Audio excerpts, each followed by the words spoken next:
Hello and welcome to Top Story. Stability in Pakistan seemed a distant dream last week. The assassination of opposition leader Benazir Bhutto pushed the country into uncharted waters. As violence gripped Pakistan, emergency rule seemed a realistic option. Now the Election Commission has set a new date for the parliamentary poll. President Musharraf has addressed the nation, appealing for calm and inviting the UK's Scotland Yard to help with the probe into Bhutto's killing. All this could signal a return to relative normality, but the path towards the election on February the 18th is strewn with potholes.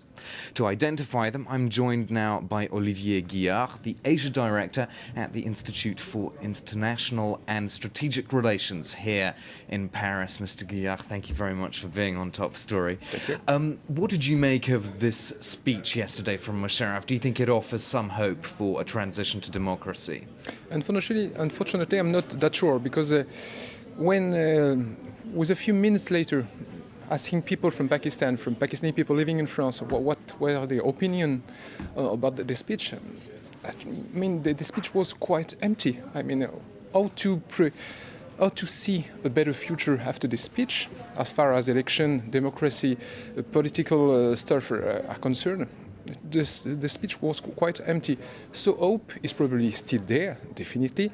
But I mean, this President Musharraf is no longer the General President Musharraf, but simply the General Musharraf has not proved a lot through this speech, and he has not offered a lot to his population. So let's just take it for a speech, not a good one. It was probably not very convincing for his people, for people abroad, neither as well.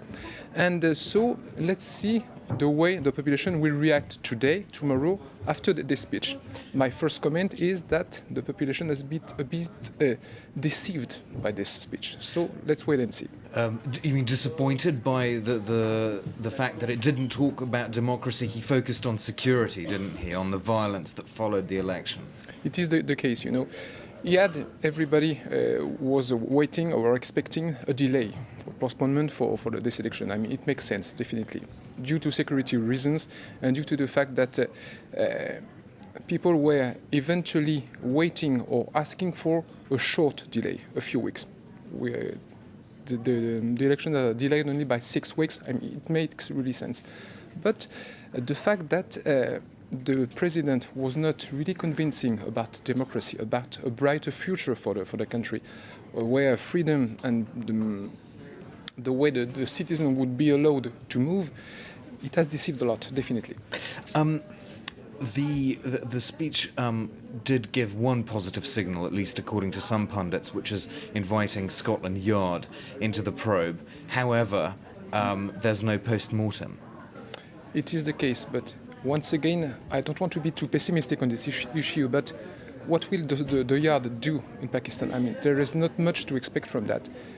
The scene of the crime, of the assassination, has been totally cleaned, if I may say, and to know very much into depth the way the criminal process is dealing with in Pakistan, even that good and very professional experts from the Yard will have a small space to work and will not be able to deliver a lot.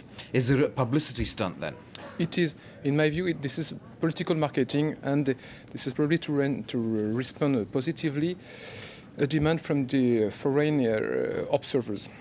Now, in the speech also, Musharraf said that the election had been delayed, or he implied it had been delayed partly because of the damage to election officers, the way that whole process had been tampered with. Of course, he also has something to gain politically by delaying the election. It is the case. This is why the main political parties, the PPP of the former Benazir Bhutto and the PML from Nawaz Sharif, they're not really pleased with this delay, because they were supposed to get a lot of what we call the sympathy vote. The sympathy vote. The sympathy vote. And by delaying that, the General President Musharraf has probably two ideas in his mind. The first would be that the sympathy vote will probably decrease eventually in 6 weeks. I don't think so, personally. The second thing is by allowing the general election to take place in 6 weeks, so many things can happen in 6 weeks in Pakistan. So it's probably buying times before allowing the general election to take place. Well, one scenario is more violence erupts during the month of Muharram, which often sees clashes between Sunnis and Shiites. Is that something that might be part of Musharraf's calculations? That could be the case. What we have to say is that this Muharram, this religious festival of the Shia community, which is less than 20% in Pakistan today, it's usually the scene or a period where violence between the fundamentalists from the Shia and the Sunni do take place. So it makes sense in that position. Presumably, Musharraf could say, again, you can choose either me or chaos, playing the card that he did at the beginning of November. That's possible. That's true. I was speaking a few minutes ago with a colleague from Pakistan, and he was telling me that in his own view, the delay, a new and a second delay, so another one, well behind the spring, could eventually take place due to the fact that the President Musharraf is quite not willing to see that general election happen. So many things will happen probably from now to mid-February and probably later once again. Another concern from the opposition is not just that their sympathy vote might dwindle, but also that the PMLQ would have time to rig the election as they see it.